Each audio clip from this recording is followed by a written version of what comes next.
به نام خداوند بخشنده و مهربان و بعد السلام علیکم دوستان عزیز و گرامی. امروز بیاید یک داستانی از داستان‌های عبرتناک، داستانی درباره اخلاص و خداخواهی و ثواب‌جویی بشنویم. آن داستانی عجیبی که از عجایبش این است که قهرمان آن نامش نامعلوم است، بلکه به لقب صاحب نقب معروف است. اما پیش از این که به نقل داستان پردازیم، بیایید به حدیث از احادیث پیامبر صلی الله علیه و سلم که آن را امام مسلم روایت کردند گوش اندازیم. فرستاده خدا صلی الله علیه و سلم فرمودند: ان الله یحب العبد التقی الغنی الخفی. خداوند عزوجل بنده پرهیزگاری، الغنی توانگر که به مردم نیاز ندارد، غنای نفس دارد، نفسش کامل گشته، پرهیزگار و غنی و الخفی گمنام و نامشهور را دوست می دارد.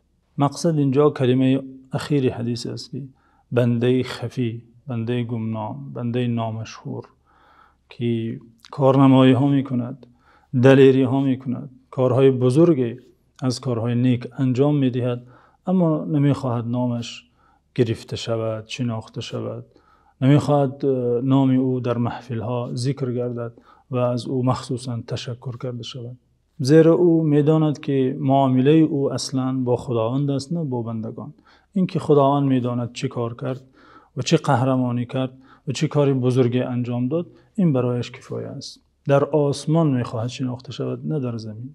و این خصلت از نشانه های سعادت است. در حقیقت انسانی که کارنمایی کند، عملهای بزرگ انجام دهد، ولی نخواهد که نامش گرفته شود، نامش مشهور شود، میخواهد افسری گمنام باشد، هیچ کس نشناسد که این کار بزرگ را که کرد.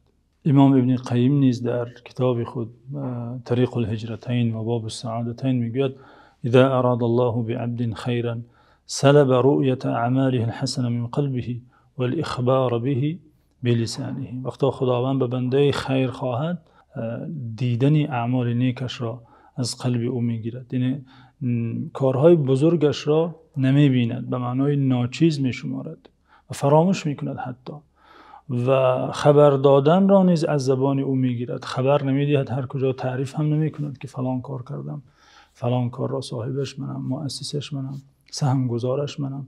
نه، دیدن عمل نیکش را از قلبش می گیرد و خبر دادن و اعلان کردن را نیز از زبانش سلب می کند.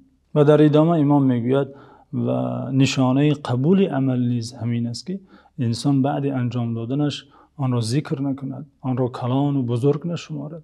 پس بیایید دوستان عزیز برگردیم به این داستانی که در این مورد است، در مورد این قهرمانی که نامش را نمیدانیم، کارش را میدانیم اما نامش را نمیدانیم، کاری بزرگی انجام داده ولی نخواسته که نامش گرفته شود، یعنی اخلاص داشته، کارش را به خاطر خدا انجام داده و نخواسته در روی زمین کارش به نام او ثبت شود.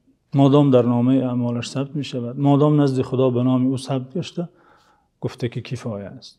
اهل تاریخ آوردند که مسلمة ابن عبدالملک، این سرلشکری مشهور که سال 121 هجری وفات کرده است و فرزند خلیفه مشهور عبدالملک ابن مروان است و همه عمر خود را صرف جهاد در راه خدا و کشورکشایی ها نموده است، آوردند که قلعه را میخواست فتح کنه از کشورهای روم.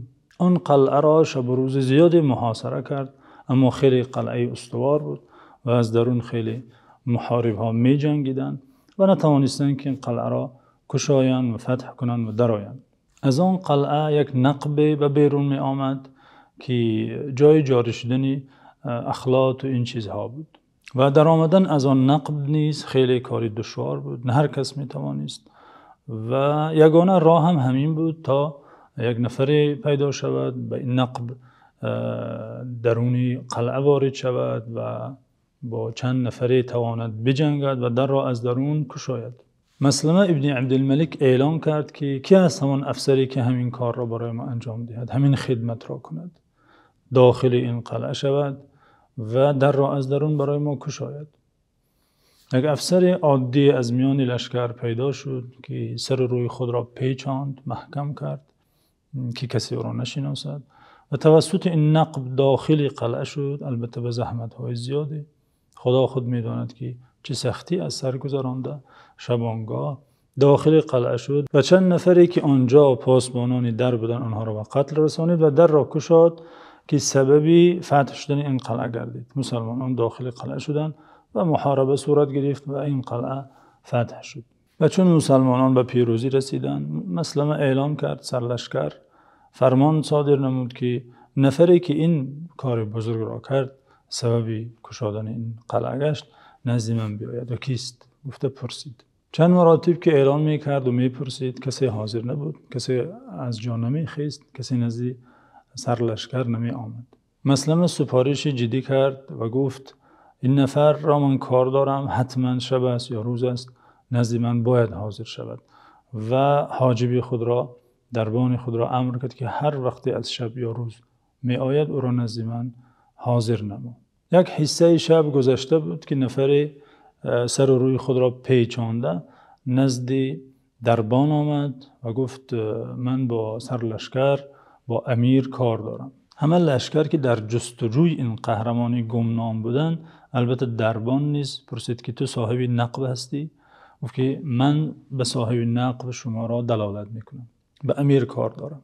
دربان نزد امیر در آمد و این مهمان را نزد امیر برد و مسلمه پرسید که تو صاحب نقب هستی؟ گفت من 3 شرط دارم، اگر 3 شرطی مرا پذیرفته توانید من خبر میکنم. این مردی که رویش را پیچانده بود نزد امیر در آوردن، نزد مسلمه ابن عبدالملک. مسلمه به او گفت تو صاحب نقب هستی؟ این مرد گفت من 3 شرط دارم، اگر این 3 شرطی مرا پذیرفته توانی من خبر خواهم کرد که کی هستم. مسلمه گفت باشد، بفرما شرط های تو چیست؟ این مرد گفت 3 شرط دارم. شرط نخستم این که الا تسودوا اسمه الى الخلیفه. شرط اولم این که نام مرا در صفحه نمی نویسید و به خلیفه نمی فرستید. و الا تخصوه بشیء. شرط دومم این که برای او یگان مکافات معینی جدا نمی کنید. شرط سومم این که الا تسالوا عمن هو، که کی هستی، از کدام قبیله هستی، نامت چی است، نام پدرت چیست، این سوالها نمی کنید. مسلمه گفتن باشد. این مردی سر روی خود را پیچانده، بعدی که مسلمه شرط های او را قبول کرد گفت انا صاحب النقب، من صاحب همین نقب هستم، من همین کار را شب انجام دادم. و دوباره برآمده از خیمه امیر رفت. یعنی همه درهای را که می توانست مشهورش کند بر روی مسلمه بست. نگذاشت که نامش را نویسند به خلیفه فرستند که فلانی پسری فلانی از قبیله فلانی از شهر فلانی کاری بزرگ را که سبب فتح این قلعه شد، و نگذاشت یگان تحفه خاصی برایش دهند و حتی نگذاشت که نامش را پرسند که کی است. دوستان عزیز، مسلمه ابن عبدالملک که با وجود این که سرلشکری مشهور است و خیلی در سراسر عالم فتوحات زیاد انجام داده و دین اسلام و هدایت را بر خیلی کشورهای زیادی رسانیده است، با وجود این عابد زاهد هم بود. شبها نماز شب میخواند و در عبادت خیلی پیش صف بود. خیلی شخص بزرگ است. تا اینجا که آنگونه که امام محمد ابن عبدالحکم در کتاب خود سیرت عمر ابن عبدالعزیز آورده، عمر ابن عبدالعزیز خلیفه راشد پنجم که لقبش میگذارند و خیلی شخص بزرگ مرتبه است، به هنگام مرگش وصیت میکند که ای مسلمه تو نزد من حاضر باش و بعدی که جانم میبراید تو مرا شستشو کن، در کفن انداز و با من تا قبرم برو و از کسانی باش که در لحد مرا میگذارند.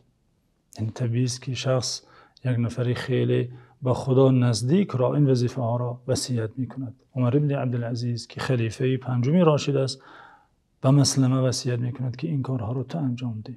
برگردیم به این قصه، به خیمه مسلمه ابن عبدالملک که در این لحظه که مسلمه میبیند این افسر اینقدر اخلاص داشته، اینقدر با خدا معامله خوب داشته که این کار بزرگش را پنهان کرده و نمیخواهد نامش را کسی گیرد و داند، چون مسلمه این خصلت این افسر را میبیند بعد این حادثه هر بار که نماز میخواند این دعا را میکرد: اللهم احشرنی مع صاحب النقب، یعنی پروردگارا مرا با صاحب نقب محشور ساز، زنده ساز روز قیامت. با همه این کارهای بزرگش در اسلام، با همه این عبادتهایش، آرزو دارد که با صاحب نقب محشور شود، چون که صاحب نقب اخلاص داشته که اخلاص مرتبهش خیلی بزرگ است و خصلتی است که صاحبانش را، دارندگانش را خداوند خیلی دوست می‌دارد.